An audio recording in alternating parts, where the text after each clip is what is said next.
All right, everybody, welcome back for another deep dive. Today we are tackling some myths, some tricky misconceptions about centrifugal pumps. That's right.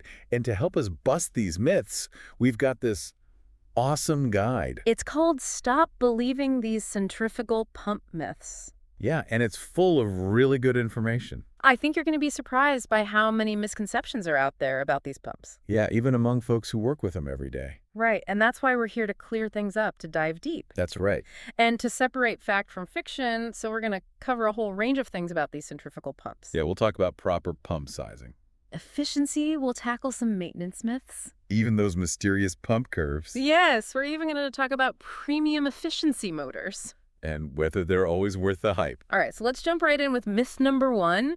Bigger pumps always perform better. Yeah, that seems to make sense at first glance. Right, like more power, more flow, problem solved. Bigger isn't always better. I was helping my neighbor pick a new pool pump the other day. Oh, yeah. And that's when it really hit me that bigger isn't always better. Yeah, it's like anything in life, you can have too much of a good thing. Yeah, it's like if you have a pump that's constantly oversized. Right. Think about driving your car in first gear all the time. Oh, that would be annoying. Yeah, it's guzzling fuel, wearing out faster, and you're not going to get the best performance. So how do we find the sweet spot, the right pump for the job? Well, that's where the concept of the best efficiency point, or BEP, comes in. BEP. Okay. Every pump has a BEP, and it's where it operates at peak performance, like a well-oiled machine. It. And to find it, you need to consider things like the flow rate, the pressure required by your system, and match those to the pump's capabilities. So it's all about finding the right fit. Precisely, not just going for the biggest option you can find. Okay, so that leads us perfectly into myth number 2. Pump efficiency doesn't matter much. Oh, this is a classic one. I've definitely fallen into this trap myself. If it's doing its job, why worry about a few percentage points of efficiency, right? Well, think of it this way. You buy a top-of-the-line smartphone, Okay. but then you have to pay 5 to 10 times the price to charge it over its lifetime. Oh, that would be an awful deal. Doesn't make much sense, right? Not at all. Well, that's essentially what happens with an inefficient pump.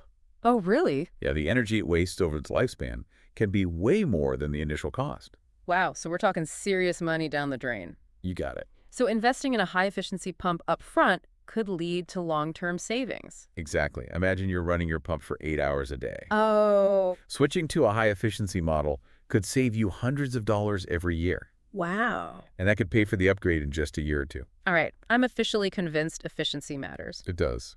Now let's move on to myth number 3. Running a pump at lower speeds always saves energy. Okay, so this one's a little trickier. Yeah, I mean, it seems logical, right? You slow things down, you use less energy. Well, it's not always that straightforward.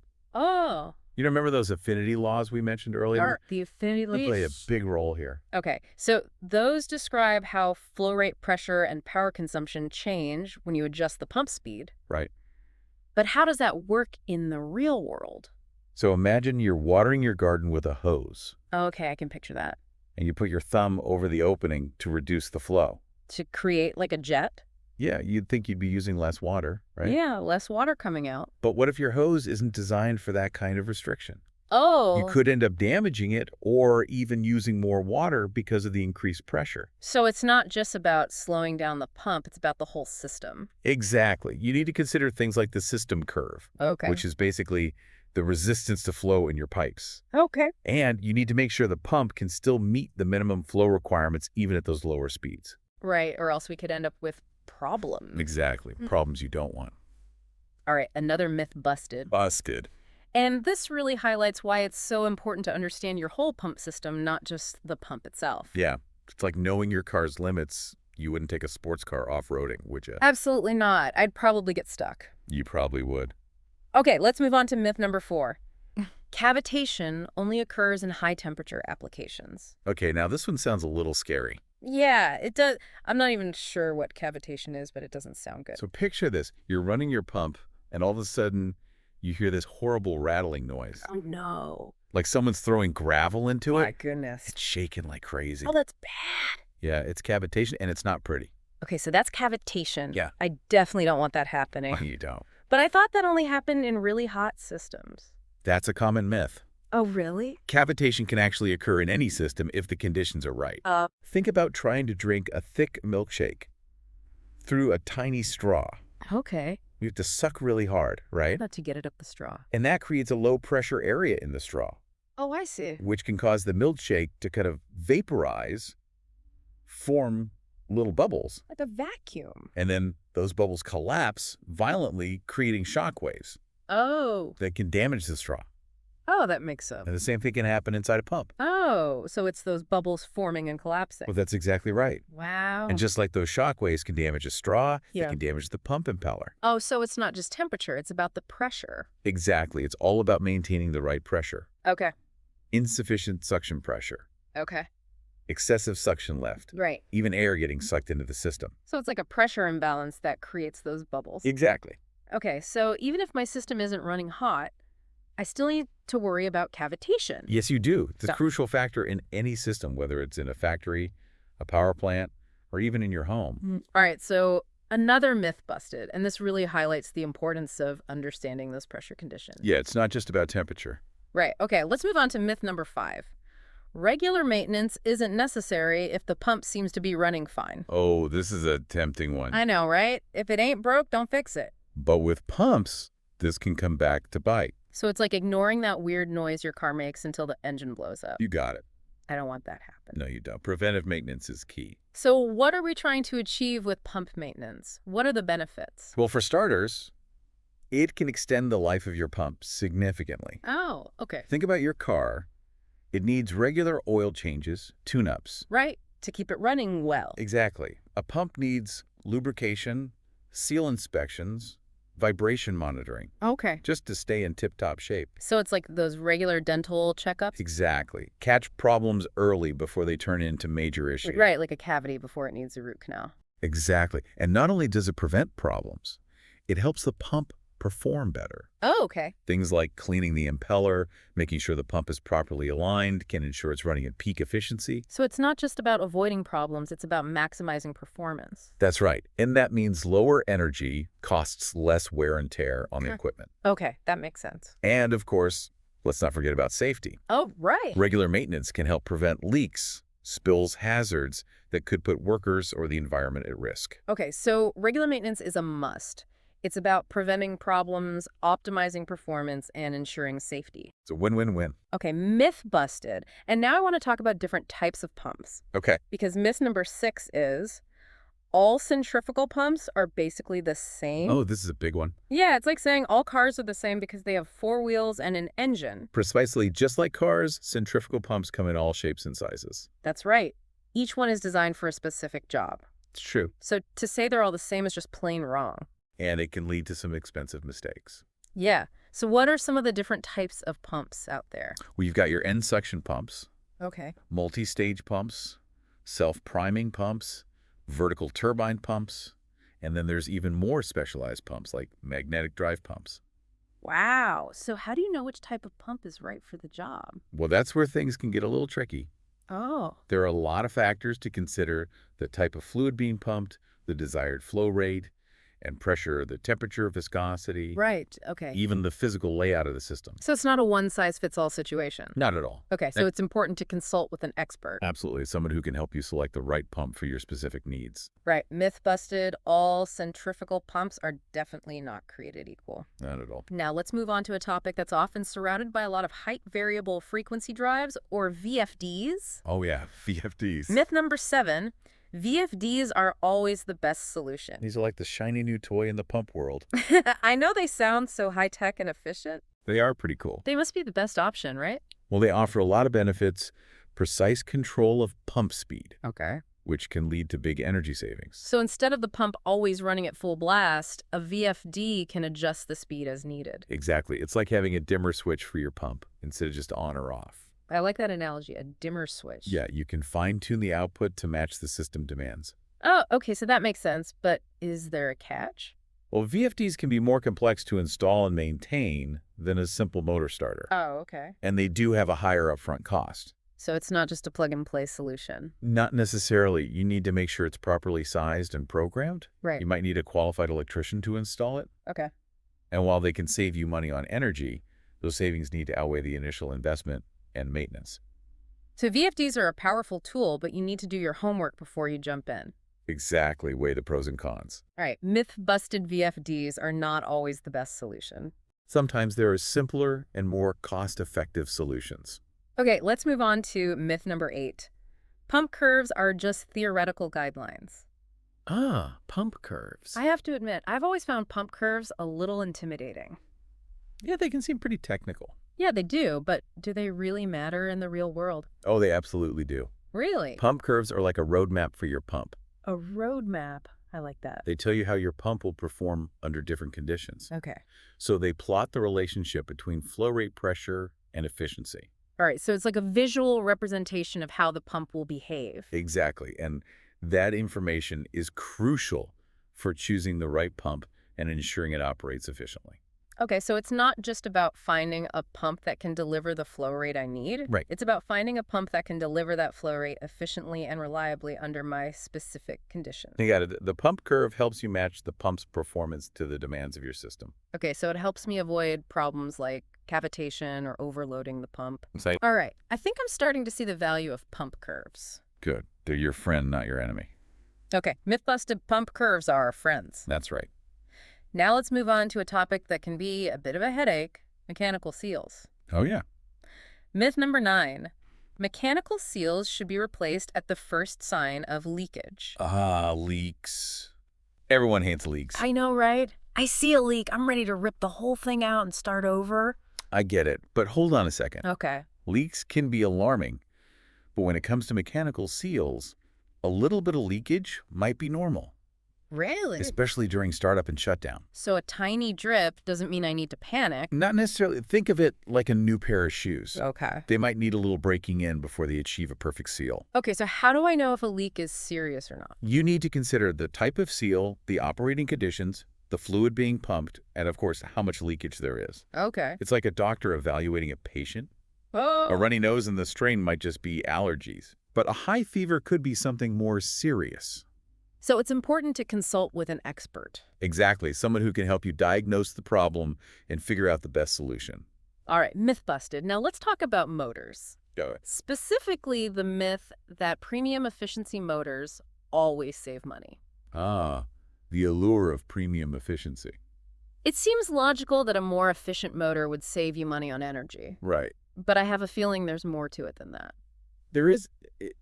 It's tempting to think premium is always better, Right. but it's not always that simple. Okay, Imagine you're a baker right? and you decide to buy a top-of-the-line industrial oven.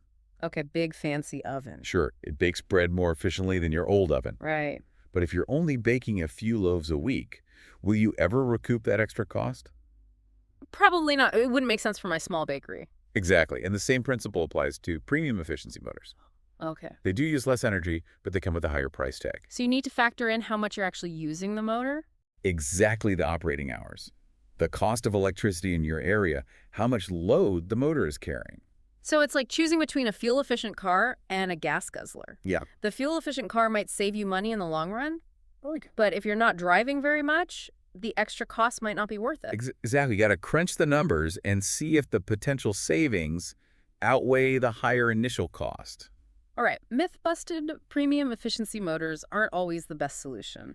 Sometimes a standard motor is more than enough. It's all about finding the right balance between cost and efficiency. Exactly, and that brings up an important point. Okay, There's no one-size-fits-all solution when it comes to pumps.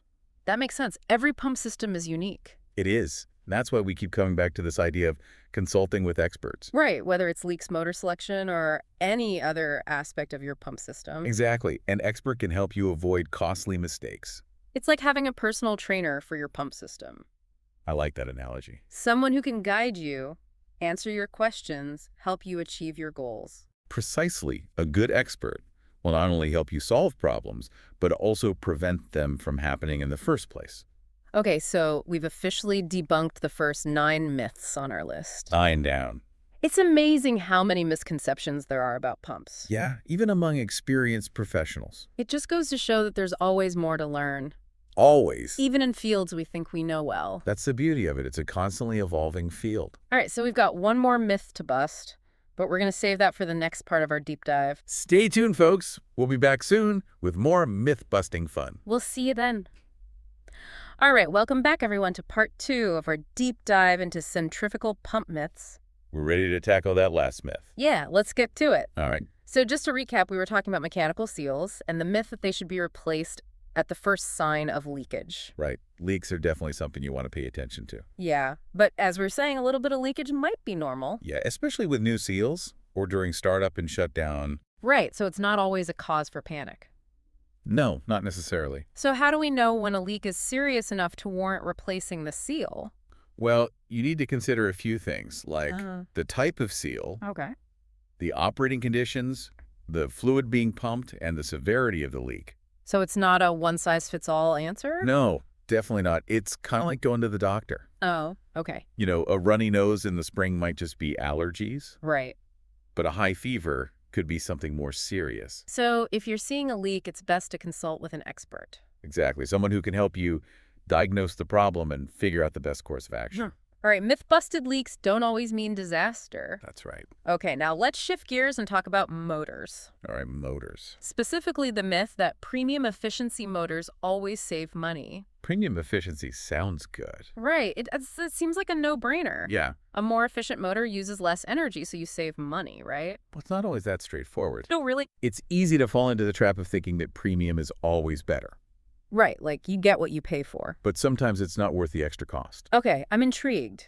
Give me an example. So let's say you're a baker Okay, I like baking. and you decide to upgrade to a top-of-the-line industrial oven. Okay, a fancy oven? Yeah, it can bake more bread in less time. More efficient.